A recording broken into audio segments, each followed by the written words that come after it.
Welcome to Face to Face. This is a show about change and about what's next. It's a show that wants to ask questions, peel back the layers of our average everyday experience, and go beyond scratching the surface. We interview amazing people with incredible ideas and stories who have done wild, weird, and wonderful things. Remember that imagination shared creates collaboration, and collaboration creates community, and community inspires social change. I'm David Peck, and this is Face to Face.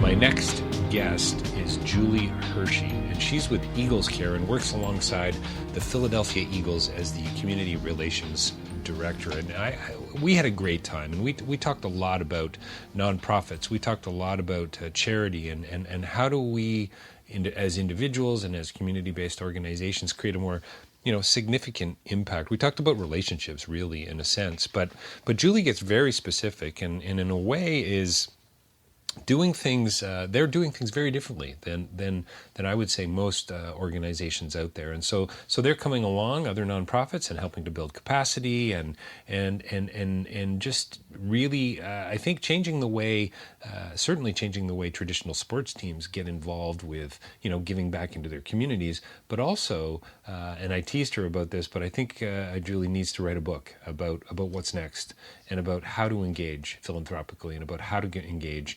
as we continue to try to change the world. DavidPeckLive.com for more information about my podcasting, about my writing, and you'll find a whole lot of other podcasts there. And also Rabble.ca for more information about my podcasting, but also a whole other menu of interesting topics to explore as well. Julie Hirshey with Eagles Care coming right up. Well, welcome to Face to Face. We're joined by a very special guest today, somebody who's actually enjoying a snow day somewhere in the U.S. It's Julie Hirshey. She's here today from Eagles Care. She's the Community Relations Director. And before we dive in, Julie, thanks for taking the time today. I'm a little disappointed you're not out on the toboggan hills, or the ski hills, or maybe making a snowman or snow woman. Like, what's going on over there? There will definitely be hot chocolate after this, and yes, thank you so much for having me. I'm excited to be on. So tell me, I mean, Philadelphia Eagles, football, huge.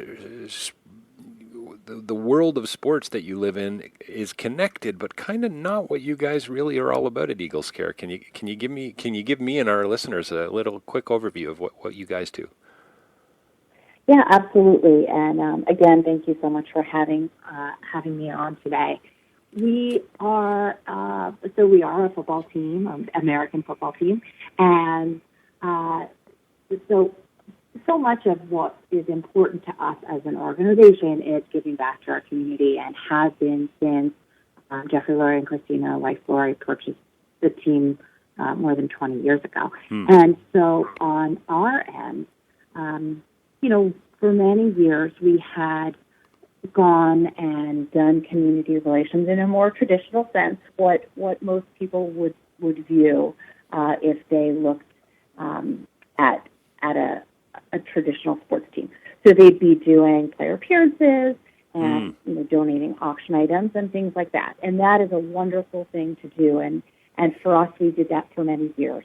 But in about 2013, we did what didn't seem at the time, but was some sort of a simple math equation to be able to say, okay, this is what we're giving, and what are the outcomes that are coming from that?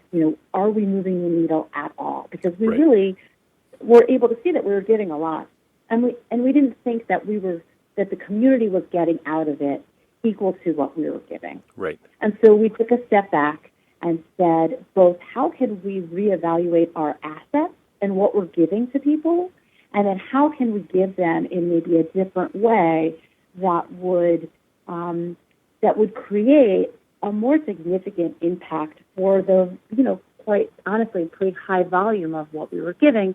And through that process, we developed the Eagles Care program. So it sounds to me like it was, instead of just writing a tax-deductible check to organizations as a team and so on, you guys have actually rolled up your sleeves and have gotten your hands dirty a little bit. You're going a little deeper than maybe some foundations. Yes, and putting it out there, we absolutely still write checks, and each Eagles Care Partner does get a financial donation as well.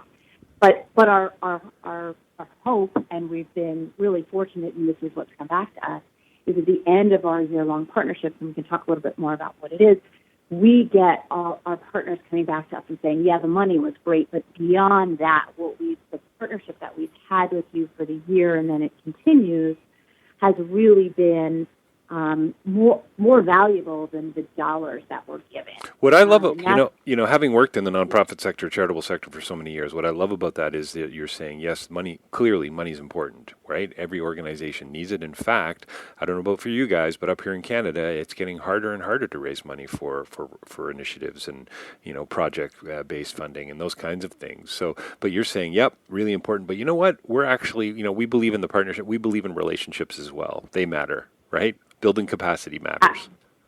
Yes, absolutely. And the money is always money, and really everything that we get is unrestricted. So, I very strongly believe, and we had Dan Flata come and speak at a summit that we do for nonprofits last year. We believe in overhead and the value of overhead. Wow, that's interesting. And so we give completely unrestricted dollars, with the understanding that if I'm going to give you $10,000 and you're going to put that into your CRM solution, building a great donor database, you're going to be able to generate way more funds than if I were just to give you $10,000 to go to a program. It's building that sustainability. Can I quote you from an article on Inside Philanthropy article? You say, quote, part of the vision of the program is to address needs in the nonprofit landscape right now, where there is a lot of restricted giving, close quote, just to, sort of pick up on your this, we value overhead. I don't hear that. Yeah. I don't hear that too often, right? Yeah. I hear no, not interested. I want to drill wells. I want to fund research. Well, even funding research is a little too intangible. I really want to be on the ground, getting, I'll sponsor a child, et cetera. But boy, I don't hear a lot of donors saying, we'll help you build your administrative database. I just don't hear that. Yeah. And to us, that's a no-brainer. And that's really the core of Eagles Care, both financially, but also in all of the other ways that we give. So if we are giving, so much of what we do is around our staff developing the nonprofit staff. Right. So we have our staff sit down and talk about social media with the teams, because we know that, that staff development for the nonprofit is huge, and we'd like to think that, the folks that work for us do these things really well. But it gives them the ability to learn and then do better, on their own. So Eagles Care social media, for instance, your organization, that doesn't cross over into the football team, the Eagles social media, or does it? Like, do you sort of piggyback off of that to some degree, and then say to other organizations, hey, here's how you can, here's how you really can collaborate, digitally and so on. Is that the kind of thing we're talking about? Well, let me clarify a little bit. So what we do through Eagles Care is we partner with with 5 organizations annually, 5 nonprofits annually. And each of those nonprofits will get the full, value of what we're offering for a year. So, essentially anything that comes to us, we will filter through those organizations first. Included in that year is we do these lunch and learns where we'll bring in the relevant staff from each nonprofit and sit them down with one of our staff. We do it every month with a different topic based on the needs of the organization.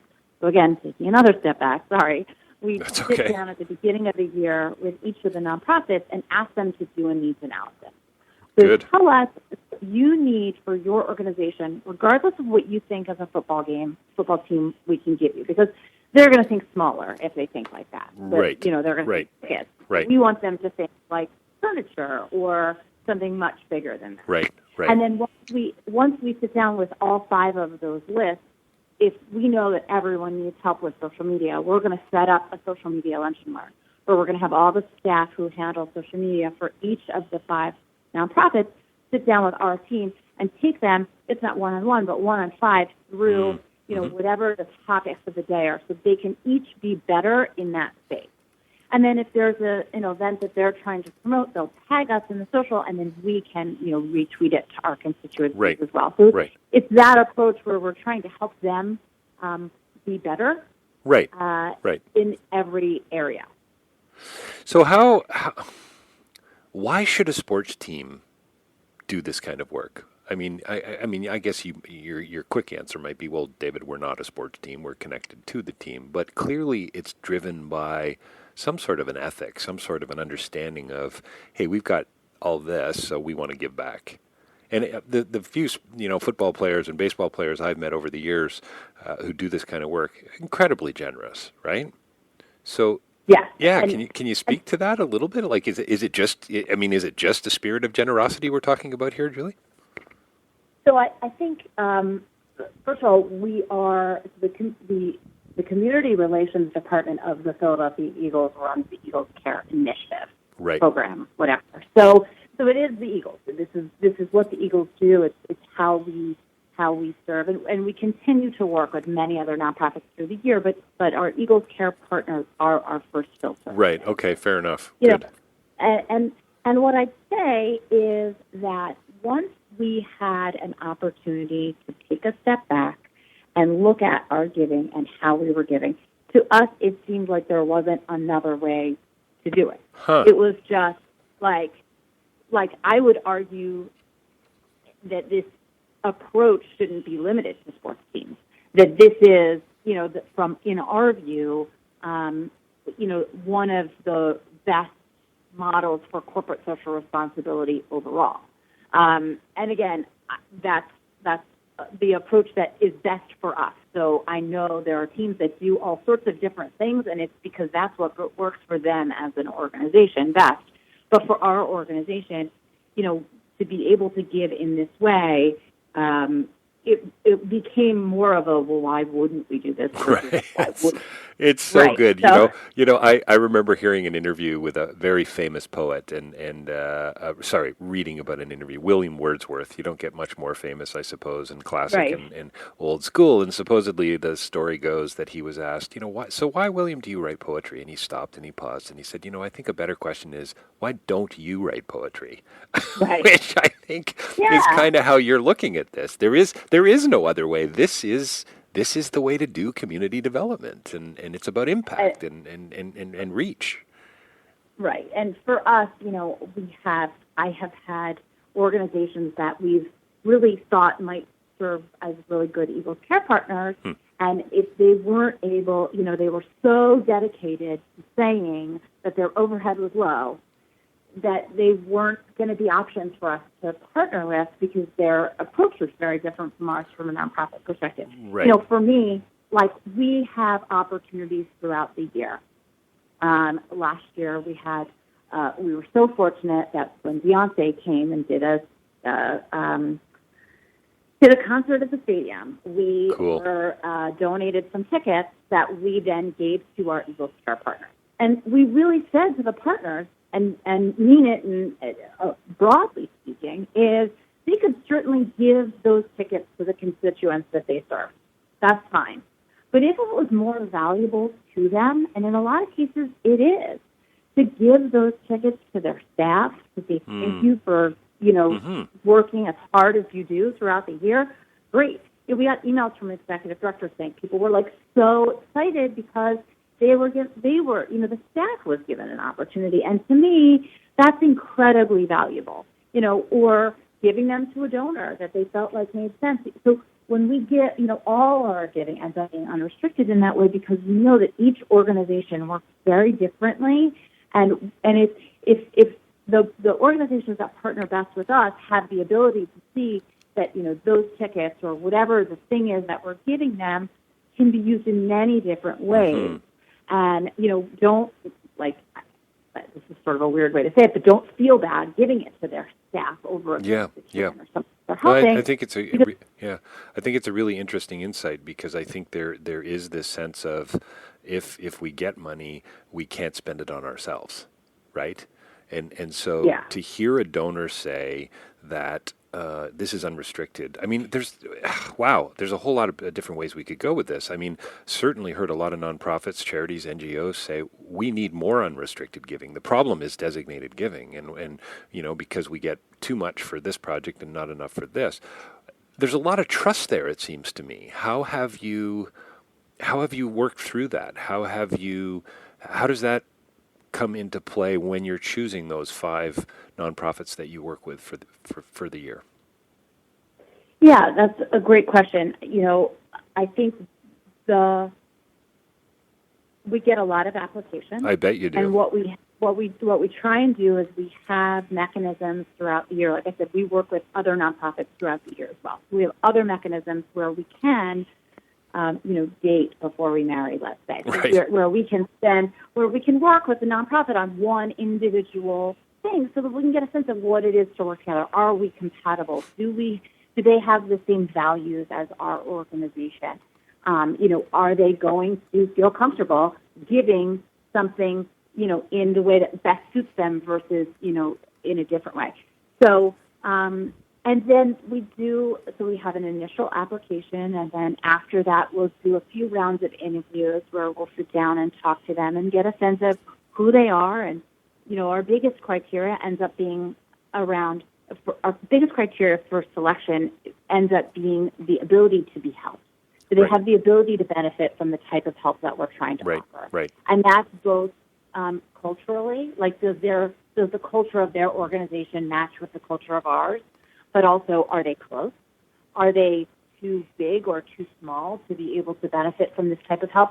If the organization has, is a local chapter of a national organization, the national nonprofit runs their social media, they're going to be missing out on some of the type of help that we're able to right. offer, and we want, So there's a lot of those criteria that end up going into that selection process, but there is that, interview process because we want to be able to get a sense of them, and then determine, is this something that that is going to work? And we've been really fortunate so far in being able to pick nonprofits that we work. Yeah. Work.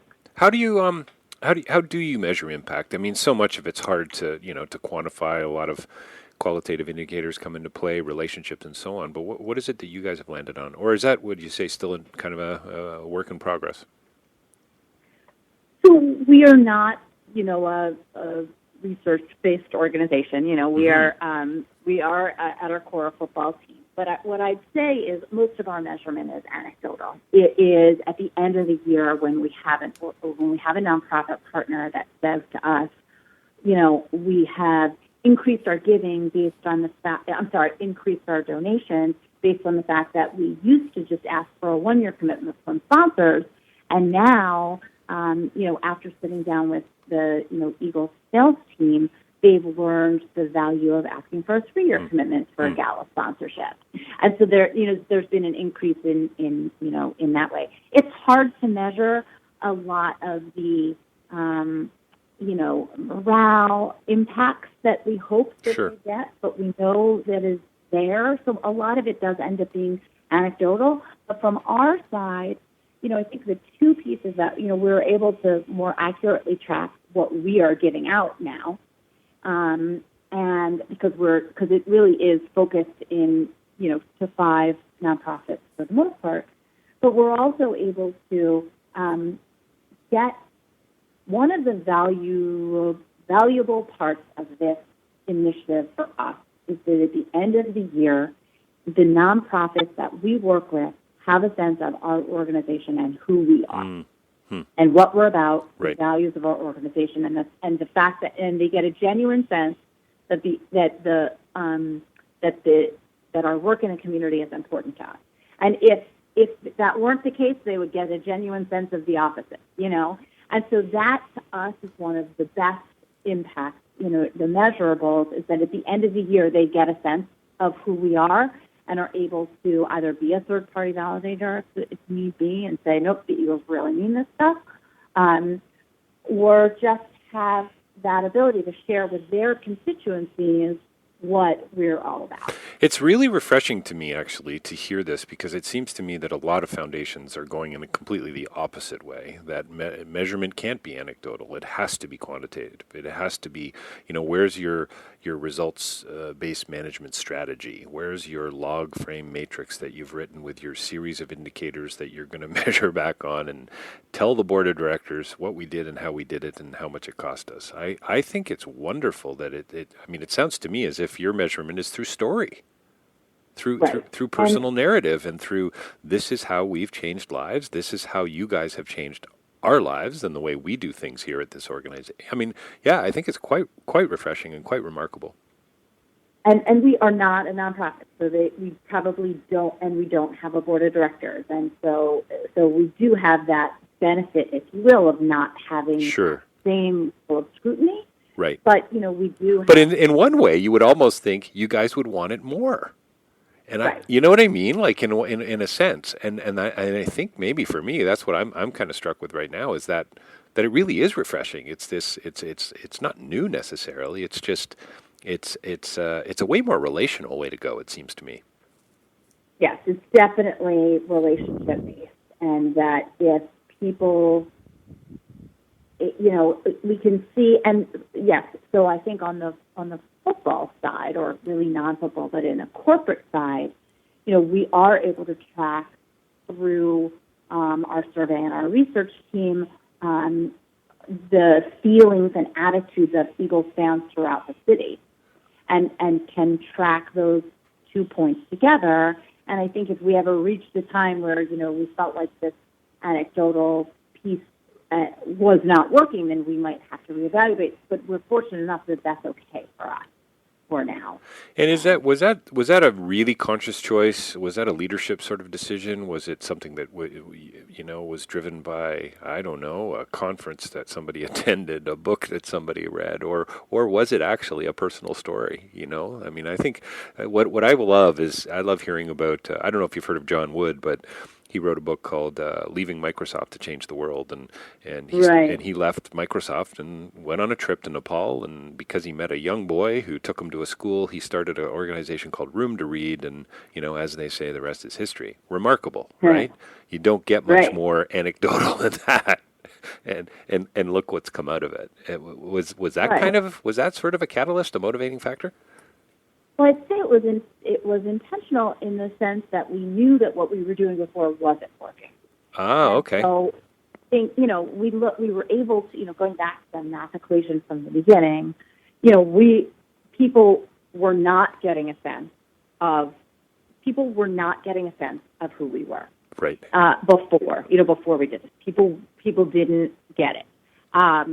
We were not getting who we are and what is interesting. What is valuable to us as an organization and what our values are. They were not understanding what those things were through what we were doing. And no one, there wasn't like amazing impact from what we would do. We would go out and do some of these things, but this wasn't really working in the same way. So how could we do a better job? Right. And sorry. That's okay. I'm just going someplace where the phone isn't ringing. So I'll start that over. So how could we do a better job? And, for us, it really was about taking a step back and saying, what could we be doing that's different? And we looked at our values as an organization. So much of what's valuable to us as an organization is the idea of partnership. Partnership in our sponsorship, partnership with the city, all sorts of partnerships are really important to us. So if we said, can we take that, value, what's key to us in other areas of business, and place that here, and run a similar approach, if you will, and go from there. And it's really worked. So it's intentional in that sense. I love the way you say in this article, Julie, this Inside Philanthropy, you say a majority of the partnership, quote, happens after the check is written. Oh, yeah. It's absolutely. And I mean, you need money to write a check. I get that, but it is pretty easy to write a tax-deductible donation and to sort of, say off you go. But to actually get involved and to dig a little deeper, that takes a certain amount of passion and commitment and intention. Yeah, we work, the nonprofits that we end up partnering with for the year, I'd say we work with, we work with regularly. We probably talk to them certainly every week, if not multiple times a week for the year. And then once the year's over, certainly monthly, if not more than that, depending on the organization. So it really does, we pick organizations that we really want to work with and that we know would benefit from the type of help that we're trying to give. And that feeds upon itself throughout the year, that you are able to see that impact and hear the positivity from the folks that we work with. And then, we just want to continue that. It feels good. And we want to continue to do that. And because we can, we do. It's really, we're fortunate to be able to do that. Julie, do you think that there's insights here for other organizations? I mean, is this something that, you sort of alluded to that at the beginning of the conversation. You talked about your 2013 shift and that sort of epiphany that you had, and that changed from sort of that traditional sports model, which, lots of us have ideas about what that might look like. But do you think there's a shift occurring kind of in the nonprofit sector, in the charitable sector, that says, we really do need to get more involved. We really do need to build capacity. We really do need to believe that what happens after the check is more important, and this idea of, and unrestricted giving. I mean, you're talking about things that it seems to me that most organizations are not talking about. So I'm wondering if there's kind of, maybe you're on the beginning of a shift. I hope so. That's awesome. Yeah, I hope so too. There are places where restricting your giving makes sense. I completely understand that. If there's, if you're a nonprofit, if I'm a donor and, my giving is based towards, if there's an organization that I'm giving to that has a broad reach, and I want to make sure that my giving is, in one particular area that's aligned with my mission, I understand that. I would probably argue, however, that, I like to think that I know my business better than most people. Sure. And my team is wonderful, and my team and I know how to do our job better than, other people. And I afford that idea to nonprofit as well, and really anybody, that, sure, you know how to run your podcast better than I do. So for me to come in and tell you how to do it, to me, does not seem like the right approach necessarily. Right. If I were to change the world, have a magic wand and say, what could I shift at giving?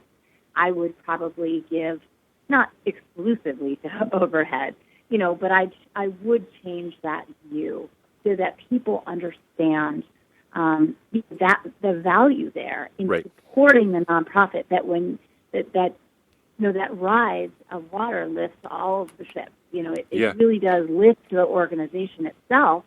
Let's not go crazy. Right. The nonprofit doesn't have to be in the highest floor of the tallest tower, and everyone right, has a gold chair. I'm not going nuts.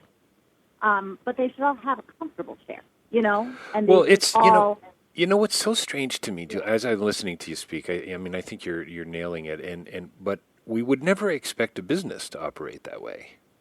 Right. And yet we seem to collectively expect, when you hear people talk about things, they give 90% of their money to the field, right? The implication is they don't spend any money on themselves, or very little.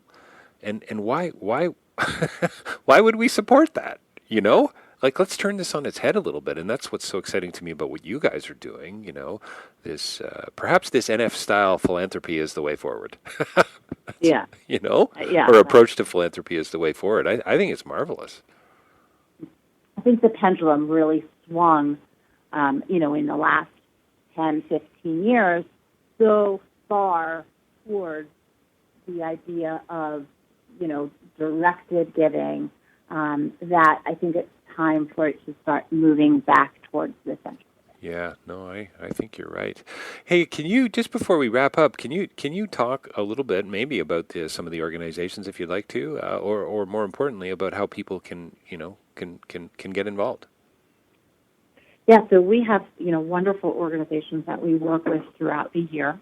And most of them are based in Philadelphia, which makes sense as far as our giving approach. We talked about, the ability to benefit. Sure. The process starts with an application or a questionnaire, which is available on our website starting usually around the middle of February. Okay. It will close. I'm not sure we have an exact date yet, but usually the middle of the end of April. But that will be on the application when it goes up. And we encourage as many nonprofits as possible to apply. The ones that don't, we've had people apply multiple years and get selected in the future. And we try and do our best job of explaining to people if they're not going to be picked, why not. But it really is that, it is that simple from the first round, and then we do, like I said, go on and do some questionnaires. I'd also like to say that we do have the Eagles Care Summit every year, which is a day. It's almost like if you stuffed Eagles Care Partnership into a day. It's a free conference for nonprofits in Philadelphia. Oh, nice. It's a day-long staff development conference.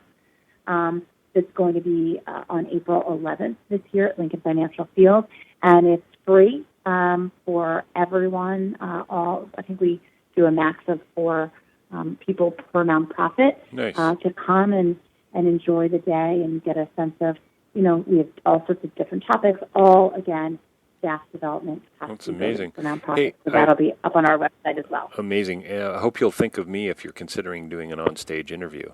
Yeah. You never know, right? What's the website that people can go to, Julie? Is it eagles.nfl.com? Is that the site? So, yeah, Philadelphia. Well, it's just philadelphiaeagles.com/community. Thank you. Is where you can find a link to the Eagles Care page and Nice. get some information. So it's on. I'm so sorry. That's okay. Calls are coming in. That's important. Yeah. So you can get a sense. Here, I'll just go back upstairs and start that over.